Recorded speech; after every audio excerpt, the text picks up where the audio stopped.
Hello friends, क्या आप चमत्कार में विश्वास करते हैं? आप चाहे चमत्कार पर विश्वास करते हो या ना करते हो, लेकिन इस वीडियो को देखने के बाद आप चमत्कार पर विश्वास जरूर करेंगे। ये कहानी है दक्षिण भारत के एक बच्चे की जिसका नाम सारू है। उसकी उम्र तब 4 साल थी जब वो अपने घर वालों से अलग हो गया। उसका जन्म बहुत ही गरीब परिवार में हुआ था। उसके घर का गुजारा बहुत मुश्किल से चलता था। उसके घर के गुजारे के लिए उसका बड़ा भाई गुड्डू ट्रेन के डब्बे धोता था और उसकी माँ लोगों के घरों में काम करती थी। एक दिन सारू की माँ को रात को अपने काम पर जाना पड़ा और सारू के बड़े भाई गुड्डू ने भी रात को ही अपने काम पर जाना था।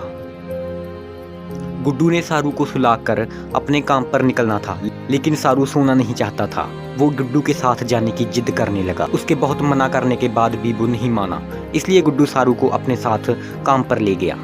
वहां पर पहुंचकर उसने सारू को एक बेंच पर लिटा दिया और खुद ट्रेन के डब्बे साफ करने शुरू कर दिए। लेकिन सारू को अब भी नींद नहीं आ रही थी। वो उठकर एक ट्रेन में चला गया। उसके थके होने की वजह से वो उस ट्रेन में ही सो गया। जब उसने अपनी आँख खोली, न अपनी पूरी रफ्तार से चल रही थी और उसे ये समझ नहीं आ रहा था कि वो कहाँ पहुंच गया है। ये देखकर सारू बहुत घबरा गया। ट्रेन 2 दिनों तक लगातार चलती रही। आखिर में वो अपने निर्धारित स्थान कलकत्ता में जाकर रुकी। जब वो वहां पर ट्रेन से उतरा तो उसे ये बिल्कुल भी समझ नहीं आ रहा था कि वो कहाँ है। आसपास के लोग भी उस पर कोई ध्यान नहीं दे रहे थे। असल में वो बहुत डर गया था। उसने कुछ दिन वहीं पर बिताए। वहां पर जो बच्चे भीख मांगते थे वो उनके साथ ही भीख मांगने लगा। थोड़े दिनों बाद सारू के साथ उन सभी बच्चों को एक आदमी उठाकर ले गया, लेकिन वहां से वो भाग गया और फिर उसने चौराहों पर घूमना शुरू कर दिया। एक दिन जब उसे बहुत भूख लगी हुई थी तब वो एक किनारे बैठा। सड़क की दूसरी ओर एक रेस्टोरेंट बना हुआ था। वहां पर एक आदमी बैठा खाना खा रहा था। जब सारू ने ये देखा तो उसने वहां जाकर उसी तरह से अपनी उंगलियों को चाटना शुरू कर दिया। जब उस आदमी का ध्यान सारू पर गया तो उसने सारू को बुलाया और पूछा कि तुम यहाँ अकेले क्या कर रहे हो और तुम्हारा परिवार कहाँ है। लेकिन बदकिस्मती से वो कुछ भी बता नहीं पाया। वो सारू को एक अनाथ आलय में ले गया। उसके माता पिता को ढूंढना बहुत ही मुश्किल हो रहा था। वहाँ के पुलिस कर्मचारियों ने भी उसके माता पिता को ढूंढने की कोशिश की, लेकिन वो असफल रहे। आखिर में सभी ने उसे अनाथ मान लिया, लेकिन सारू की किस्मत में कुछ और ही लिखा था। ऑस्ट्रेलिया के एक जोड़े ने अनाथ आलय की वेबसाइट में उस बच्चे की तस्वीर देखी और उन्होंने उसे गोद लेना चाहा। तभी उन्होंने सारी कागजी कार्रवाई कर उस बच्चे को गोद ले लिया। अब सारू के पास अच्छा खाना था और उसका ध्यान रखने के लिए अच्छे पेरेंट्स थे। वहाँ पर उसकी जिंदगी पूरी तरह बदल गई। वो आम बच्चों की तरह स्कूल जाने लगा, गेम्स खेलने लगा और नए नए दोस्त बनाने लगा।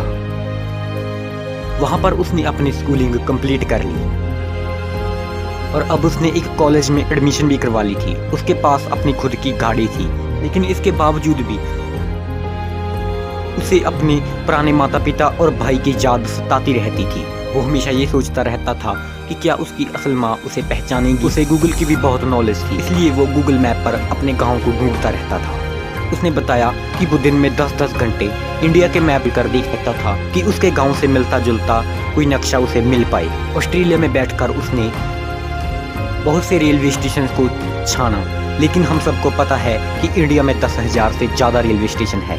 लेकिन उसकी मेहनत जाया नहीं गई थी। आखिर में उसकी मेहनत रंग लाई। उसे सैटेलाइट पिक्चर मिली जिन्हें देखकर उसे लग रहा था कि ये उसके पैतृक गांव की है। अपने गांव में उसे नदी पर बना ये पुल याद था और अब वो ऑस्ट्रेलिया से इंडिया आया। एयरपोर्ट से वो सीधा उस गांव में आया और उसने अपना घर ढूंढना शुरू कर दिया। जब वो उस गांव में आया तो उसके मन में इस चीज़ का डर बना हुआ था कि क्या उसका परिवार अब भी वहाँ रह रहा होगा, क्या उसकी माँ उसे पहचानेगी। लेकिन वहाँ पर थोड़ी देर बाद ही एक औरत ने उसे गले लगा लिया। उसने तो ना सही, लेकिन उसकी माँ ने उसे पहचान लिया था। वो अपने बेटे से लगभग 25 साल बाद मिली थी, लेकिन सारू के लिए एक और झटका उसका इंतजार कर रहा था। दोस्तों, उसके भाई की मौत हो गई थी। जी हाँ, उसकी मौत उसी रात हो गई थी जब सारू खो गया था। जब उसने देखा कि सारू अपनी जगह पर नहीं है तो वो इधर उधर भटकने लगा और अपने भाई को ढूंढने लगा। उसी बीच वो एक ट्रेन के नीचे आ गया और उसकी वहीं पर मौत हो गई। दोस्तों सारू को ऑस्ट्रेलिया में बहुत से लोग कहते थे कि वो अपनी माँ को नहीं ढूंढ पाएगा, लेकिन उसने सच्चे दिल से अपनी माँ को मिलने की कोशिश की थी। लोगों ने कहा कि इतने बड़े देश में एक छोटा सा गांव ढूंढना लगभग नामुमकिन है, लेकिन उसका अपनी माँ और भाई के साथ प्रेम सच्चा था और उसने पूरी शिद्दत से अपने गांव को ढूंढने का काम किया था।